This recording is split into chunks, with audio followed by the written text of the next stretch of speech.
నీ మాటలలో జీవమున్నది, అవే నన్ను బ్రతికించును. నీ మాటలలో వెలుగున్నది, అవే నన్ను వెలిగించును. నీ మాటలలో శక్తియున్నది, అవే నన్ను బలపరచును. నీ మాటలలో ఆదరణ ఉన్నది.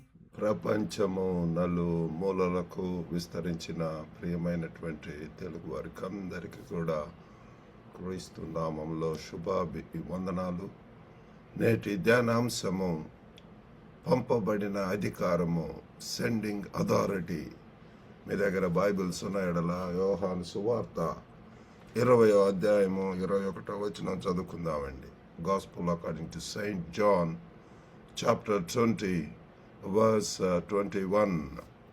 అప్పుడు యేసు మరలా మీకు సమాధానము కలుగును గాక, తండ్రి నన్ను పంపిన ప్రకారము నేను మిమ్మల్ని పంపుచున్నానని వారితో చెప్పాను. Then said Jesus to them again, Peace be unto you, as my Father hath sent me, even so send I you. మరి యేసు ప్రభు వారు చెప్పుచున్నటువంటి మాటలు ఇక్కడ మరి పంపబడినటువంటి అధికారము, ఒక అధికారంతోటి తన యొక్క శిష్యులను పంపిస్తున్నాడు పిల్లలు.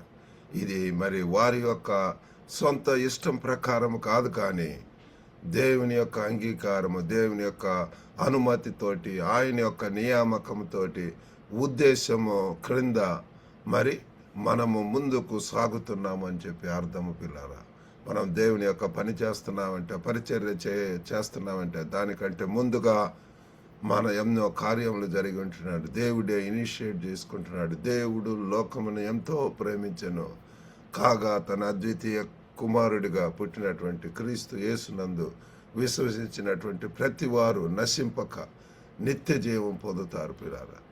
క్రీస్తు ద్వారా పిల్లరా దేవుడు లోకానికి క్రీస్తుని పంపాడు. మరి ఆయనే నరులకు దేవునికి మధ్యవర్తిగా, ఒక మీడియేటర్గా, ఒక బ్రిడ్జిగా, సంధికర్తగా, సమాధానకర్తగా ఉంటున్నాడు పిల్లారా. కాబట్టి ఇక్కడ మరి దేవుని యొక్క పని, దేవుని యొక్క పరిచర్య మనం చేస్తున్నామంటే అది మొట్టమొదటిగా దేవుని నుండి వచ్చినటువంటి పిలుపు, అధికారం అని చెప్పి మనము తెలుసుకోవాలా. మరి మన యొక్క మిషన్ వెనుక దేవుని యొక్క అధికారము ఉండటం వలన మనము ధైర్యంగా ఉంటాం పిల్లారా. దేవుడి యొక్క అభయము. మరి కొంతమంది చెప్తుంటారు కదండి, మరి గొప్ప వ్యక్తులు, powerful people, I will take care of that అని చెప్పి అన్నప్పుడు మనకి ఎంత అభయము, ఎంత ధైర్యము, ఎంత పిల్లారా మరి we will be at cool, ఎంతో నెమ్మదిగా ఉంటాం పిల్లారా. మరి మనము బలవంతులం కాదు, కానీ మనల్ని పంపినటువంటి దేవుడు గొప్పవాడు, శక్తిమంతుడు. ఈజ్ ఆల్ పవర్ఫుల్ పిల్లారా. అది మనం తెలుసుకోవాలి. కాబట్టి ఎవరికన్నా ఇతరులకు చెప్పేటప్పుడు it is not we who are telling our own words, but పరిశుద్ధాత్మ దేవుడు ఉంటున్నాడు, కుమారుడు ఉంటున్నాడు, దేవుని యొక్క సన్నిధి ఉంటున్నది పిల్లారా. ఇక్కడ యోహాను సువార్త 20వ అధ్యాయంలో చూస్తే ఆ యొక్క శిష్యులు మరి ఎంతో కలవరంతో, భయముతోటి, ఆందోళనతో ఉంటున్నారు. యేసు ప్రభు లేకుండా how we are going to manage, how we are going to move forward, how we are going to accomplish his mission అన్నటువంటి ఉద్దేశంతో ఉన్నటువంటి సమయంలో యేసు వారి వచ్చి మొదట వారికి ఏం చెప్తున్నాడు పిల్లరా? మరి శాంతిని మీకు అనుగ్రహిస్తున్నాడు, సమాధానము కలుగును గాక. యేసు ప్రభు నోటి నుంచి ఎల్లప్పుడూ కూడా మనకు సమాధానం కలగాలని, మన వ్యక్తిగత జీవితంలో, మన యొక్క కుటుంబాల్లో సమాధానం, మనం ఉన్నటువంటి సమాజంలో సమాధానం ఉండాలని, సంఘాల్లో సమాధానం ఉండాలని, మనం ఉంటున్నటువంటి దేశంలో సమాధానం ఉండాలని చెప్పి సమాధానం కొరకు వచ్చాడు. Is the prince of peace, సమాధానకర్త పిల్లారా. మరి ఆయన చెప్తున్నాడు, ఇదిగో మీకు సమాధానం కలుగుతున్నాను. మరి వారికి ఒక పని ఇస్తున్నాడు పిల్లారా. మరి తండ్రి నన్ను పంపిన ప్రకారము నేను మిమ్మల్ని పంపుచున్నానని వారితో చెప్పాను. ఇదే అంతా కూడా మిషన్స్లో దిస్ ఈజ్ ఆల్ సెండింగ్ పిల్లారా. నన్ను యేసు ప్రభు కూడా ఒక మిషనరీ, పరలోకం నుండి భూలోకానికి వచ్చినటువంటి వ్యక్తి పిల్లారా. చేయుటకు నాకు ఇచ్చిన పనిని సంపూర్ణంగా నెరవేర్చి భూమి మీద నేను నిన్ను మహింపరిచితునని యోహాను 17:4 మనం చదువుకుంటాం పిల్లలు. మరి అదే రీతిగా మరి ఆయన యొక్క కర్తవ్యం, ఆయన యొక్క పని అయిపోయింది. ఇప్పుడు మనం ఆయన యొక్క విశ్వాసులుగా, ఆయన యొక్క శిష్యులుగా మరి యేసు ప్రభు యొక్క శిష్యులకు చెప్పుచున్నటువంటి మాటలు, తండ్రి నన్ను పంపినట్లు నేను మిమ్మను పంపుచున్నాను. అందుకే ఈ యొక్క వచనంలో మరి ఒక అధికారం, మరి ఒక ఒత్తిడి కాదు, కానీ నియమింపబడినటువంటి ఉద్దేశం. దేవుడు ఎందుకు పంపిస్తున్నాడు? దేవుడు తన యొక్క ప్రియకుమారుని పంపాడు. మరి అదే ఉద్దేశాలు మనకు కూడా ఉంటున్నవి. ఆ శాంతి కలగాల మొట్టమొదటిగా. తర్వాత మనం కూడా మన యొక్క నో అవర్ పర్పస్ పిల్లల. యేసు లోపాలు ఉన్న మనుషులను పంపిస్తాడు. మన ప్రతి ఒక్కరిలో కూడా ఏదో ఒక బలహీనత ఉంటుంది, లోపాలు ఉంటాయి. ఎంతో పిల్లరా మరి ఇర్మియా భక్తుల్లాగా నేను బాలుడు అనవచ్చు, లేకపోతే అనేక రీతులుగా అక్కడ నత్తి ఉంది, లేకపోతే మాట్లాడలేను అనేటటువంటిది. నేనెవరిని ప్రభు అని చెప్పి మోషే అంటాడు, who am I Lord that I go to Egypt and bring thine children out of Egypt. ఐగిప్తు నుండి వాళ్ళని తీసుకొని రావటానికి నేనెవరిని ప్రభు అంటాడు.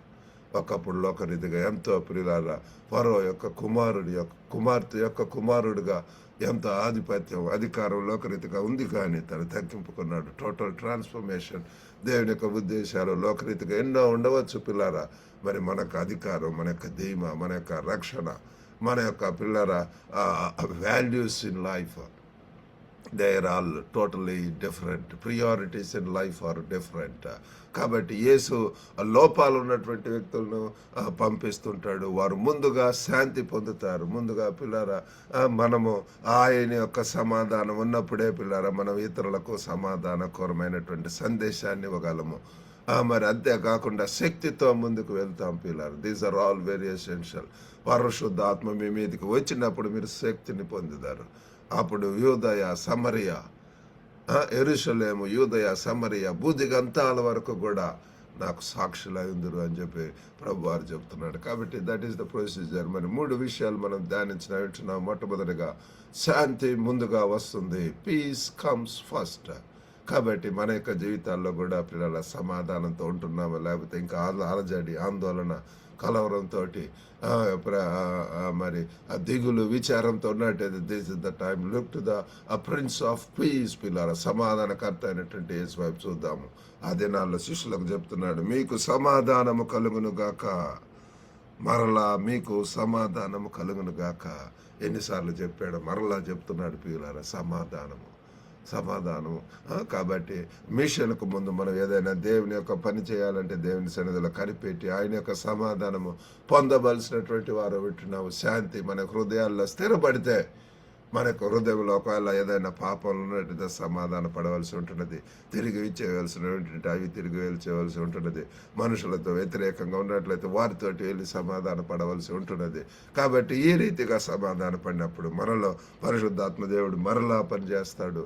మనలో ధైర్యము, చెప్పన్న శక్యం కానీ సంతోషం, సమాధానము, ధైర్యంగా మనం కాన్ఫిడెన్స్ తోటి, దేవుని యొక్క వాగ్దానాలతోటి, విశ్వాసంతో మనము ముందుకు వెళ్ళటం జరుగుతుంది. కాబట్టి మొట్టమొదటిది శాంతి ముందుగా వస్తుంది.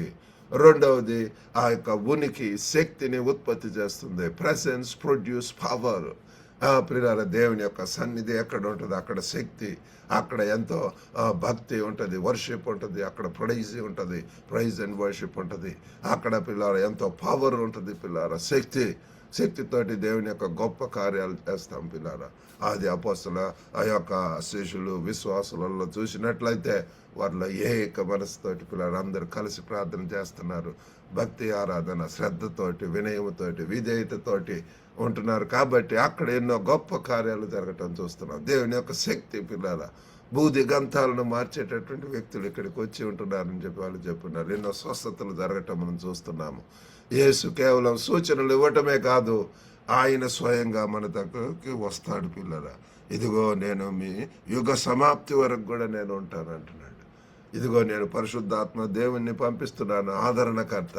ఆయన నా గురించి చెప్తుంటాడు, ఆయనే మిమ్మల్ని నడిపిస్తాడు సర్వసత్యంలోనికి అని చెప్పి.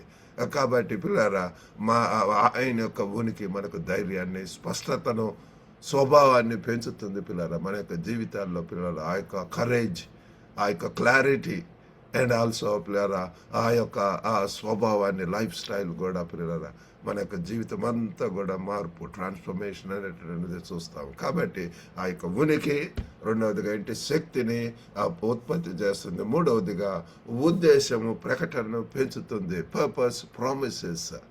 కాబట్టి ఆ యొక్క మరి ఎటు తిరుగుతూ ఉండరు పిల్లరా, మనం ఒకే మిషన్తో ఉంటాము. ఎటువంటిగా ఆ యొక్క కన్ఫ్యూజన్ అనేటటువంటిది, కియాస్ అనేటటువంటిది ఉండదు, గందరగోళం అనేటటువంటిది ఉండదు. ఏక మనసుతోటి పిల్లలు మన యొక్క గురి గమ్యం విశ్వాసం కర్తయు దాన్ని కొనసాగించేవాడైన యేసు వైపు చూచుచు మన ముందు ఉంచబడినటువంటి పందెపు రంగంలో ఓపికతో పరిగెత్తుదాము అంటున్నాడు పిల్లల. విశ్వాసంలో పందెపు రంగంలో ఏకాగ్రత, ఫోకస్డ్, ఎంతో ఫర్మెంట్ ప్రేయర్స్ ఉంటాయి. ఆ ఫెయిత్ ఇన్వాల్వ్ అయి ఉంటుంది పిల్లరా. మరి యేసు పంపబడిన వాడిని అని గుర్తు చేసుకున్నప్పుడు పిల్లరా మరి మన యొక్క జీవితం మాట్లాడటం మొదలవుతుంది. మన యొక్క మాటల ద్వారా, సేవ ద్వారా, విధేయత ద్వారా పిల్లరా మన ఎప్పుడైతే మన యొక్క ఈ లోకంలో ఎందుకు ఉంటున్నామో, why we are on this earth, why we are living పిల్లరా, ఆ దేవుని యొక్క ఉద్దేశాలు ఎన్ని పరిచర్యలు పిల్లరా ఈ యొక్క గ్లోబల్ తెలుగు ఫెలోషిప్ ద్వారా పిల్లరా దేవుడు మాకు ఎన్నో మరి పరిచర్యలు ఇచ్చుంటున్నాడు. ఈ లైబ్రరీ మార్నింగ్ మన్నా మరి ఆ యొక్క షార్ట్ సర్మన్స్ రికార్డ్ చేసి ప్రతిదినం కూడా గ్లోబల్గా ఉన్నటువంటి తెలుగు వారికి పంపించడం, మ్యాట్రిమనీ సర్వీస్, మరి ఎడ్యుకేషన్ కన్సల్టెన్సీ ద్వారా అనేక మంది మన యొక్క తెలుగు వారిని అనేక ప్రాంతాలకు పిల్లలు పంపిస్తున్న వారిని ప్రార్థన చేసి అక్కడ ఉన్నటువంటి తెలుగు వారితో కనెక్ట్ చేసి, విశ్వాసాలతో కనెక్ట్ చేసి, సహవాసాలతో కనెక్ట్ చేసి అక్కడ ఆత్మీయంగా బలంగా ఉండాలన్నటువంటి ఉద్దేశం పిల్లలు. కాబట్టి దేవుని యొక్క బిడ్డలకు no retirement, no part time, no ఆ యొక్క secular or full time job or ఆ యొక్క అటువంటి ఏముండవు. కానీ ప్రభుని ఎరిగినటువంటి అప్పటి నుంచి కూడా దేవుని యొక్క విధేయులమై దేవుడు పంపినటువంటి ఉద్దేశంతో దేవుడు ఎక్కడికి పంపితే అక్కడ దేవుని కొరకు భయంకరంగా ఉండటం అనేటువంటిది మనం చేస్తాం. కాబట్టి ఉదయం పిల్లల ఉద్దేశపూర్వకంగా పంపబడినటువంటి ఒక పని చేద్దాం. ఏ రీతిగా దేవునికి ఒక పనిముట్టుగా, ఒక పాత్రగా ఉంటున్నాం పిల్లరా. ఒక వ్యక్తిని స్టార్ట్ విత్ వన్ మ్యాన్ పిల్లర్, వన్ పర్సన్. మీ యొక్క బంధువే కావచ్చు, సొంత అన్న చెల్లెలు కావచ్చు, లేకపోతే సొంత తల్లిదండ్రులు, లేకపోతే బంధుమిత్రులు ఎవరైనా కావచ్చు, వాళ్ళకు ఒక మెసేజ్ పంపండి, వారితో ఒక మంచి మాటను, దేవుని యొక్క మాటలు చెప్పండి. ఆ రీతిగా వారితో డయలాగ్, డిస్కోర్స్, మరి వారితోటి పిల్లరా మాట్లాడటం అనేది కౌన్సిలింగ్, కేరింగ్ ఎన్ని చేయవచ్చు పిల్లరా. ఒక అవసరాన్ని మరి ఒక అవసరాన్ని నిశ్శబ్దంగా తీర్చవలసిన అవసరం ఉన్నది.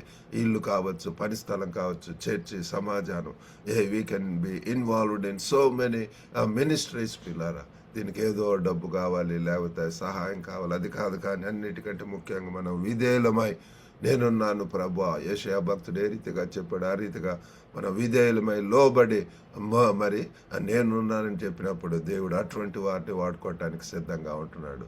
తర్వాత అడగండి, ఈరోజు నన్ను ఎక్కడికి పంపిస్తున్నావు? దేవుడు చూస్తున్నాడు నా కోసం ఎవరు వెళ్తారు అని చెప్పి. Are you ready to go? Are you willing to give your life and heart to God? ఆ రీతిగా చేసినట్లయితే దేవుడు ఒక పనిముట్టుగా, ఒక పాత్రగా దేవుడు వాడుకోబోతున్నాడు. You are going to be busy. దేవుడు నాకు ఎన్నో పనులు, పరిచర్యలు ఇచ్చి ఉంటాడు. ఆ పనుల్లో మరి ముందుకు వెళ్ళటానికి దేవుడు సహాయం చేస్తున్నాడు పిల్లరా. కాబట్టి ఈరోజు మరి నిరాశతోటి ఏదో అయిష్టంగా స్టార్ట్ చేయవద్దు.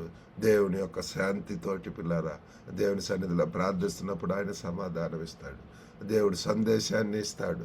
ఆ సందేశాన్ని స్వీకరించి పిల్లరా దేవుడు ఎక్కడికి పంపిస్తే ఆ ప్రదేశంలో దేవుని కొరకు ముందుగా ఉండటానికి దేవుడు మనకు సహాయం చేయను కాక. ఆయన యొక్క ఉద్దేశాన్ని ఆమోదిద్దాం. ఆయన చెప్పినందువల్లనే మనం వెళ్తున్నామని చెప్పి గమనిద్దాము. కాబట్టి దేవుడు మరి మనల్ని పంపుతున్నాడు పిల్లరా. ఆ పంపేటటువంటి వారిగా మిషనరీస్ అని చెప్పి తెలుసుకుందాం. ఆ ప్రాంతాల్లో దేవుని కొరకు మహిమకరంగా ఉండటానికి దేవుడు మనకు అందరికి కూడా సహాయం చేయను కాక. మరి దేవుని సన్నిధిలో ప్రార్థిద్దామండి. పరిశుద్ధుడైనటువంటి మా ప్రేమ గల ప్రభువా, కృపగల నాయన, మీ యొక్క ఘనమైన నామమునకు వందనాలు, శక్తిగల నామమునకు వందనాలు. మీరు సమాధానకర్త అంటున్నారు ప్రభువా. మేము సమాధానంతో ఉండి ప్రభు మీరిచ్చే అధికారంతో, ఆధిపత్యంతో ప్రభువా, మీరు ఇచ్చేటటువంటి సందేశంతో ప్రభువా గొప్ప నాయన మీరు మమ్మల్ని పంపిన ప్రదేశంలో మీ కొరకు మహిమకరంగా ఉండాలని సహాయం చేయండి. వినుచున్న ప్రతి ఒక్కరిని దర్శించండి. అస్వస్థకు గురైతే యేసు నామంలో దర్శించి స్వస్థత ఇచ్చేయండి ప్రభు. ఎంతమంది ప్రభు అవసరతలో ఉంటున్నారు, అక్కర్లో ఉంటున్నారు, ఆందోళనలో ఉంటున్నారు, వారికి మీ సమాధానం దయచేయండి ప్రభు. వివాహాల కొరకు ఎదురు చూస్తున్నటువంటి వారికి కూడా మంచి ప్రభు సాటి అయిన సహకారులను జీవిత భాగస్వాములను దయచేయండి. ఈ దినదేవునితో నింపి పంపమని యేసుక్రీస్తు అతి పరిశుద్ధ నామమున అడిగి వేడుకొనుచున్నాం తండ్రి. ఆమేన్. ప్రభునాను మీకు అందరికీ కూడా వందనాలండి. Have a blessed day. ఈ రోజు దేవుని వాక్య ధ్యానంలో మాతో కలిసి పాల్గొన్నందుకు హృదయపూర్వక ధన్యవాదాలు. దేవుని వాక్యము మీ జీవితానికి వెలుగుగాను, బలముగాను, నిరీక్షణగాను ఉండునుగాక. ఈ సందేశాన్ని మీ కుటుంబ సభ్యులతో, స్నేహితులతో పంచుకొని వారికి కూడా ఆశీర్వాదముగా ఉండండి. మరొక ప్రోత్సాహకరమైన దైనందిన సంక్షిప్త సందేశంతో రేపు మళ్ళీ కలుద్దాం. దేవుడు మిమ్మల్ని సమృద్ధిగా ఆశీర్వదించునుగాక.